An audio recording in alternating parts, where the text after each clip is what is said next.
सद्यस्थितीत खारे कर्जोनी या ठिकाणी आपण पाहिलं तर आमच्या 2 रेस्क्यूच्या टीम या ठिकाणी 2 तासामध्ये पोहोचत आहेत आणि ह्या रेस्क्यूच्या टीम आहे त्याच्याबरोबर आपल्याकडं सर्व त्याला इक्विपमेंट्स आहेत, त्याच्याबरोबर थर्मल ड्रोन्स आहेत. याचबरोबर आपण एक 10 पिंजरे या ठिकाणी लगेच डिप्लॉय करत आहोत. याचबरोबर आपण ट्रॅप कॅमेरा लावून या परिसरातली जे काही बिबट आहेत ते आपण चेक करून जे बिबट म्हणजे प्राधान्याने सापडणार आहेत त्याला आपण पकडून आपण कायमस्वरूपी त्याला बंदिस्त करणार आहोत. नाही, मी आता गावकऱ्यांशी सर्वांशी बोललेलो आहे आणि सरपंच साहेबांशीही बोललेलो आहे. तर त्यांनी ॲग्री केलेलं आहे आणि 2 तासात आपल्या टीम आल्यानंतर ते पुढची प्रक्रिया आहे ते करण्यास तयार झालेले आहेत. त्यामुळं गावकऱ्यांना पण माझं आव्हान आहे की आमची प्रोसेस ही चालू होणार आहे. आता तुमच्या गावातच असल्यामुळे तुम्हालाही समजून येईल.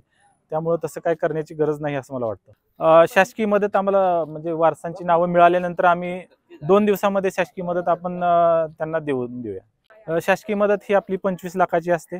त्यामध्ये आपण पहिल्या टप्प्यामध्ये लगेच 10 लाख आणि PM रिपोर्ट आल्यानंतर लगेच आपण 15 लाख असते हे आपण संयुक्त खात्यामध्ये डिपॉझिट करत असतो. अशा पद्धतीने 25 लाखाची रक्कम ही आपण लगेच देणार आहोत. मी आता ग्रामस्थांशी बोललो. 3 महिन्यापर्यंत लेपर्डचं अस्तित्व ह्या भागामध्ये नव्हतं. 3 महिन्यापासून अस्तित्व जाणवलेलं आहे.